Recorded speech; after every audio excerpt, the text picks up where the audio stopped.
Tere tulemast, väekas eestlane, kesknädalasse ja sellekordsesse teadvuse avaldamise minutite episoodi, millest täna räägin sellisel teemal, nagu seda on kannatus ja ka kannatlikkus, sest nad tegelikult on sündinud samast sõnast ja kannavad endas väga sarnast mõtet. Aga nüüd siis hakkamegi siin ühiselt lahkama, et mis see mõte seal taga on. Ja nagu alati on mul siin eesti keele seletavast sõnaraamatust siis definitsioon, ametlik definitsioon sõnale kannatus. Kannatus on siis füüsiline või hingeline valu, vaev, häda või piin. Teine definitsioon sellele on siis vastupidavus, meelekindlus, kedagi või midagi taluma, kannatlikkus ja pikk meel ning läbemus. Väga huvitav sõna oli see viimane. Ja võõrsõnade leksikonist ma leidsin siis tegelikult selle sõna kreekakeelse alge, mis on siis paatos, ja tähendab siis oma olemuses kannatust või haigust. Nii, mille jaoks see siis vajalik on või miks see üldse siis on selline asi, mida me näeme päris palju, kas siis oma eludes või maailmas laiemalt. Meil on vist isegi selline ütlus, et kes kannatab, see kaua elab. Noh, ma ei tea, kuidas sellega on. Võib-olla vanasti oli niimoodi, eks ole, näiteks sõja ajal, eks ole. Et ma ei tea, pidid ennast seal punkris peitma vaenlase eest ja kui sa liiga vara välja läksid, siis arvatavasti said sa kuuli, eks ole. Nii et mida kauem sa seal punkris kannatasid, seda kauem sul oli võimalus elada. No see on selline üks mõte, uide või millest see väljend võis tulla. Teine selline mõte uide sellele väitele või mõtestada lahti seda, et kes kannatab, see kaua elab. On võib-olla selline elutervem lähenemine sellele, et kui me saame aru või mõtestame ära mingi kannatuse kogemuse oma elus, siis suure tõenäosusega me õpime, me mõtestame, me õpime, me vaatleme, analüüsime seda, miks me seda üldse kogesime. Tunneme kõik tunded ära, mis sellega seoses on. Ja siis me leiame üles selle õpetuse või selle, mida see kannatus meile tegelikult õpetada tahtis. Sest nii palju, kui minu elu on näidanud, minu kannatuse kogemused, siis on alati selles kannatuses olnud mingi selline õppetund või mingi sihuke tera, et elu on justkui muutunud hästi ebamugavaks, kannatuste rohkeks justkui selle jaoks, et näidata mulle midagi, mis ei ole tegelikult joondatuses, siis minu teekonnaga siin maal. Ma käisin ja rühkisin mingisugust teed, mingisuguseid väärtusi, välise tunnustuse nimel, minu isiklik kogemus. Ja siis elu läks hästi keeruliseks, kõik läks hästi raskeks, keeruliseks, nagu ei liikunud enam asjad. Ja siis tekkiski minus selline küsimus, et miks see toimub praegu või mille jaoks see hetkel on vajalik, sest mul on olnud õnne kanda kaasas endaga sellist uskumust, et kõik on millegi jaoks vajalik siin maal. Mitte miski ei ole loodud lihtsalt niisama, et paneme siia mingi suvalise asja ja lihtsalt vaatame, mida see teeb. Et tegelikult on igal asjal mingi sügavam mõte ja ka kannatusel. Et siin hästi selles ühes definitsiooni osas oli see vastupidavus. Et see on kindlasti üks iva, mida kannatlikkus meile õpetab. Ta õpetab meile vastupidavust läbi tahtetrenni. Me saame siis oma tahet treenida, on ju. Ja alati, kui on vastupanu, siis on ju ka jõud, kasvab jõud, eks ole. Samamoodi nagu me tõstame raskust, tänu sellele meil on vastupanu, on ju raskus, gravitatsioon ja meie muskel kasvab samal ajal. Et täpselt samamoodi on siis ka tahtega ja vastupanu, õigemini vastupidavuse ja meelekindlusega ka. Et kui me oleme oma elus kogenud raskusi, siis meie meel on palju kindlam ja meie tahe on palju tugevam. Et nii palju, kui mina olen kohanud inimesi oma elus, siis ma olengi märganud seda, et need, kellel elus tegelikult justkui kõik on hästi lihtne, kõik on ette kantud, kõik ette taha tehtud, nende tahe on täiesti olematu. Ja tihtipeale nad ei näe elul mitte mingisugust mõtet ja nad on kuskil ära eksinud mingi udu sees. Ja veel vähem on kontaktis siis iseendaga. Et pigem on nad kuskil sealtpool, kus tuul puhub, sinna poole lähevad või on täielikus masenduses. Et inimene, kes on kogenud oma elus kannatust, tegelikult on palju vastupidavam ka elu muutustele, mis on ju üks ainukene asi, mis maailmas on kindel, on see, et kõik muutub. Ja ta on palju vastupidavam, ta kohaneb palju kergemini, kui inimene on kogenud siis kannatust oma elus. Aga teine asi, mida ma olen nüüd märganud, on see, et kuidagi see maailm on selle kannatuse, võib-olla Eesti ühiskond on selle kannatuse või kannatlikkuse ka natukene võib-olla läinud sinna ekstreemsusesse, et see on justkui, see on olnud mingi aeg tagasi selline auasi, läbi inimesed, kes on läbi tulnud sõjast, kogu austuse ja armastusega nende suunal, et nad on seisnud meie riigi vabaduse eest ja tõesti kannatanud ja hoidnud seda armastust ja lippu usku kõrgel. Otse loomulikult nad on igati väärt neid aumärke ja tunnustust, et nad seda tegid. Aga see oli siis, kui oli sõda, kui ei olnud erilist suurt valikut, oligi kitsikus, oligi raskus, oligi keerukus ja läbi selle siis toimus kasvamine. Aga meie ühiskonnas, tänapäeva ühiskonnas, tegelikult ei ole sõda enam sellisel viisil. Ja tegelikult meie valikud on palju suuremad, meie liikumisvabadus on palju suurem. Meie võime areneda ja kasvada siis ja luua paremat ja armastavamat ja rahus elavat ühiskonda. Need võimalused on palju suurem, see protsent on palju suurem, kui see oli tollel ajal. Ehk siis tegelikkuses ma julgen väita seda, et meie ülesanne ei ole enam kannatada.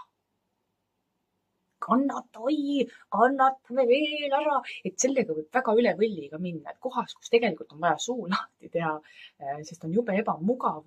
Me näeme võib-olla mingit ebaõiglust toimumas, kas siis meiega või kellegiga, keda meie maaga või meie inimestega, eks ole.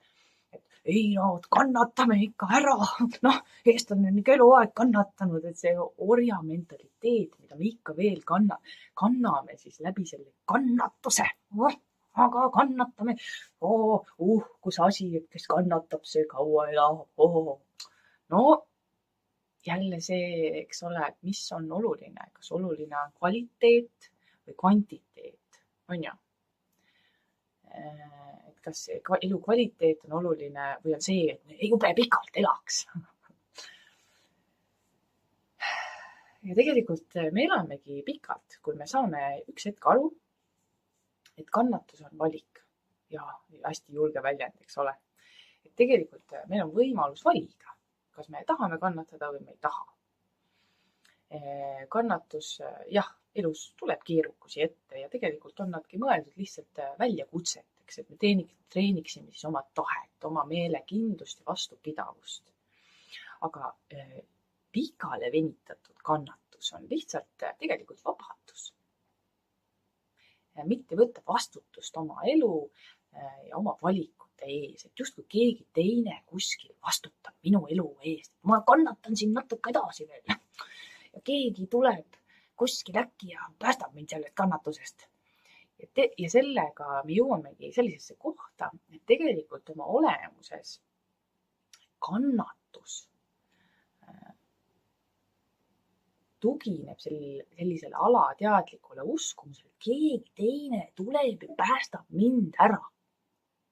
Minu elu valikute, otsuste ja kõige selle eest, kes ma siis olen, mida ma endast sisaldan ja kellega ma ennast ümbritsen. Keegi teine tuleb, päästab ma ära, tule nüüd, lähme siit kannatuste hulkast minema. Ja tegelikkus on see, et ei tule keegi sind päästma sinu enda korraldatud jama eest. Ja see kehtib nii isiklikul tasandil kui ka riigi tasandil, kui me kaotame ära kontakti iseendaga, hakkame taga ajama mingisuguseid väärtusi, mis tegelikult on meile justkui maha müüdud ja need ei ole meie kõrgemaks toetuseks, siis tegelikult on vastutus täielikult meie enda käes, et meie ise oleme ära andnud selle vastutuse kellelegi teisele, keegi teine ütleb, kuidas mina elan oma elu, milliseid valikuid mina teen või mida mina väärtustan, on ju. Me oleme ära andnud selle väe. Kannatus tegelikult julgustab meid kogu aeg. Võtad väe tagasi või?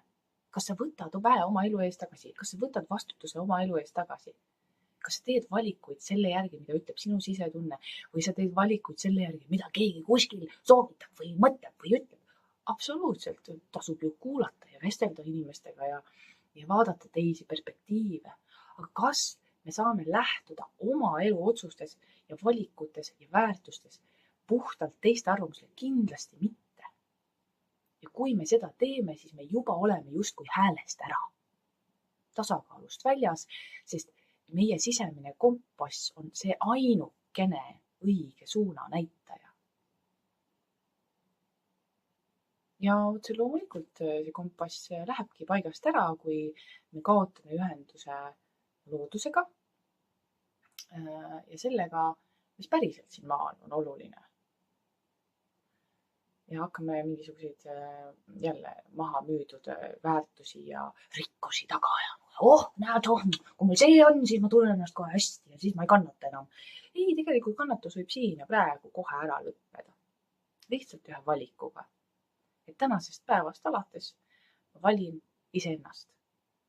Ma valin teha oma elus kõige paremad ja väekamad valikud, võtta täielikku vastutus.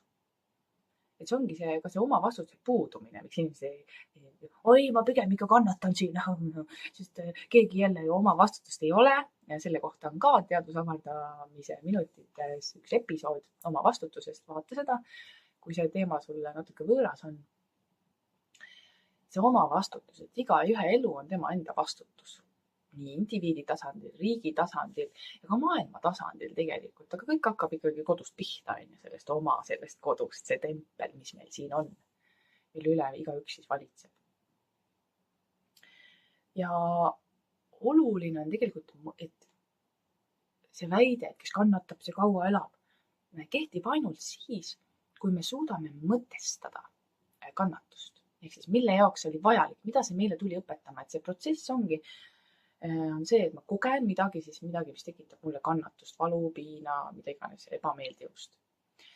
Siis teine samm on see, et ma tunnen ära need tunded. Kõik need tunded, siis mis sellega on seotud. Ma luban endal tunda.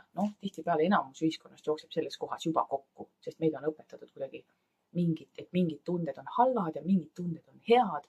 Tegelikult kõik tunded on vajalikud informatsiooni kandjad.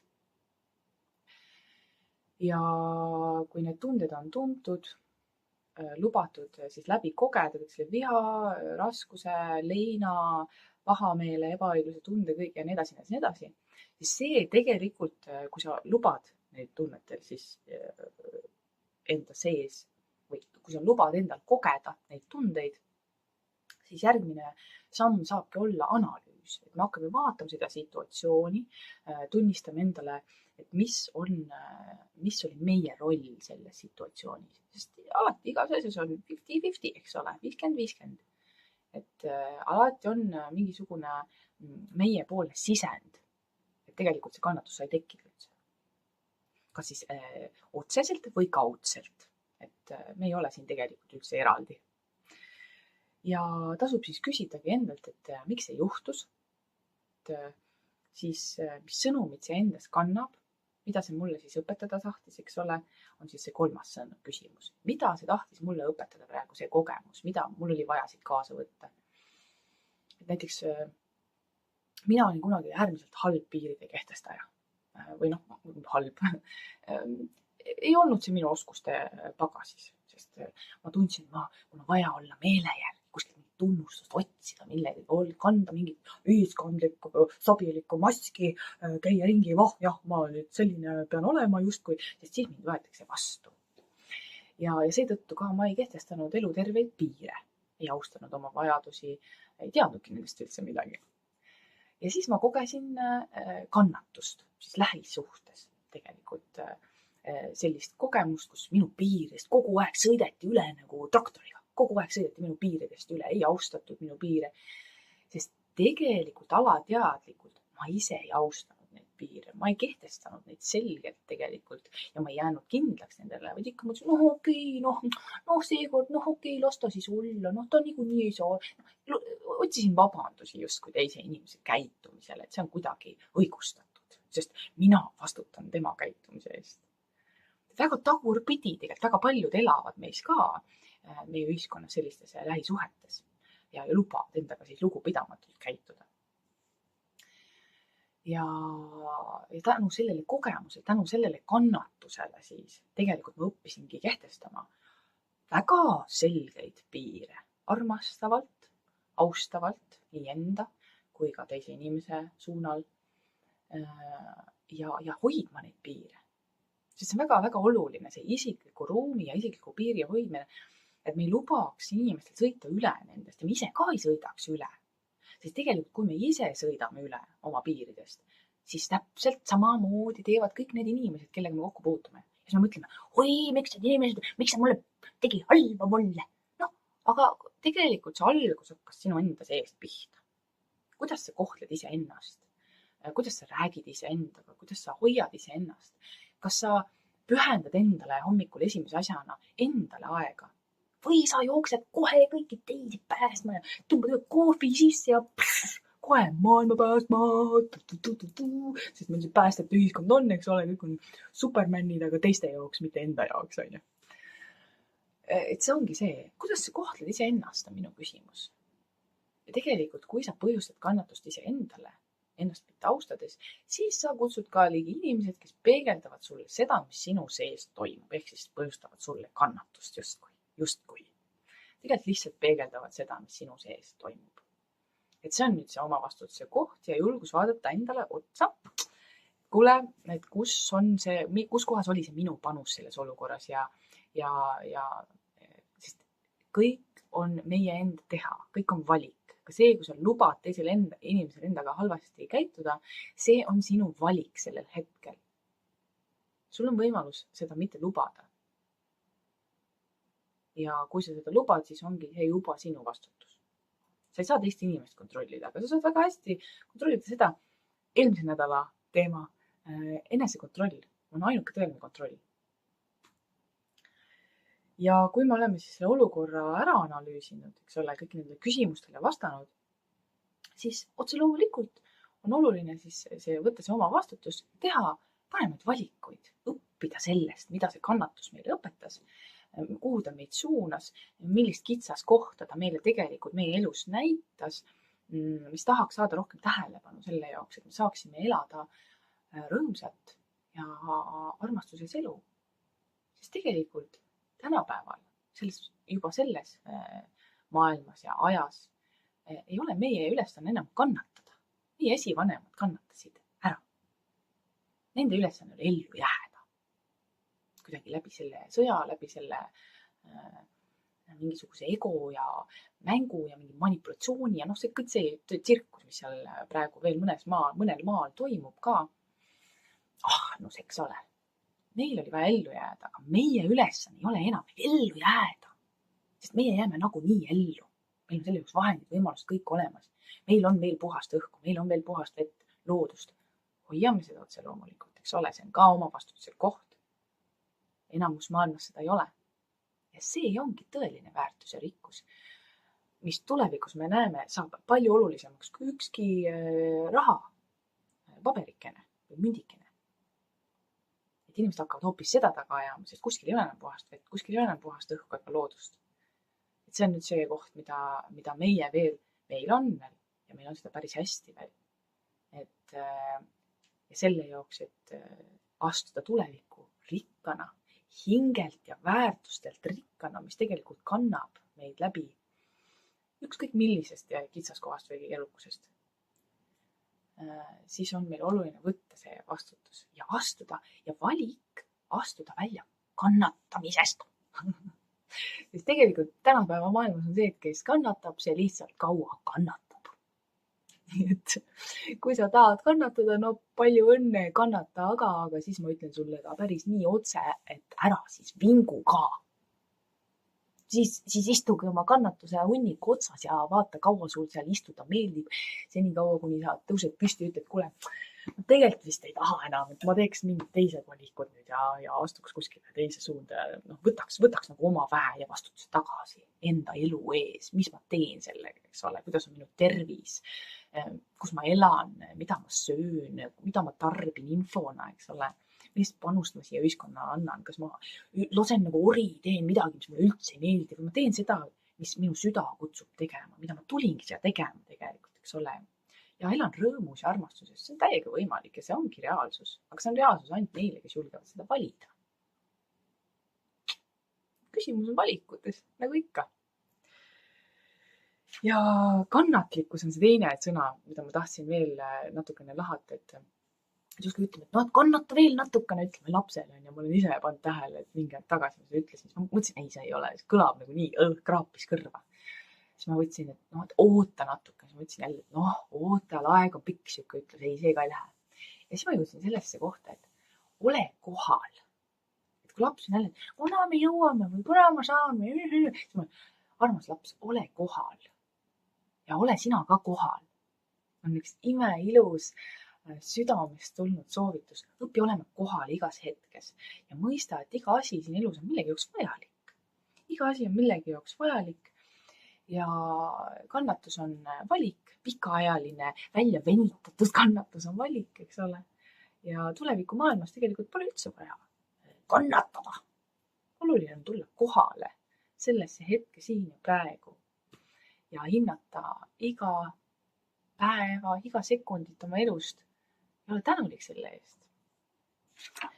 Ja kannatus ongi vajalik täpselt nii kaua, kuni tahe on piisavalt tugev, et võtta vastutus oma elu eest tagasi ja teha siis paremaid, toetavamaid valikuid, mis toetavad nii sind, sinu isiklikus elus ja missioonis, kui ka kogu inimkonna säilimist ja arengut siis paremuse suunas, veel suurema ühendatuse suunas.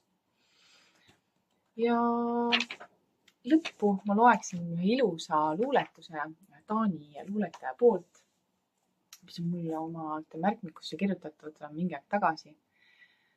Ja selle luuletuse pealkiri on Võtan vastu elu ja selles sisalduvad kingitused. See on kirjutatud ühe Taani luuletaja Eske Karl Mathieseni poolt. Täna võtan ma vastu selle pilvise taeva, oma katkised vanemad ja nende mured ja vaevad. Võtan vastu ja lihtsalt tagasi annan. Igaüks ise oma kandamit kannab. Võtan vastu oma saatuse, tahte ja teo. Kõik selle armuga ühte seon. Liidan olnu ja oleva tugevaks liiduks, et sellest valu enam ei kiirguks.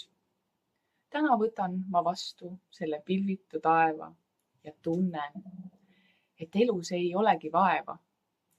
On vaid rahu, rõõm, vägi ja piiritu kaitse ning elul on tõesti mesine maitse. Ma loodan südamest, et see, mis ma täna sinuga jagasin, kannab sind ja aitab sul avarduda sellisesse ellu, mida sa päriselt südamest soovid elada. Nii et kuni järgmise teadvuse avardamise minutiteni ole hoitud.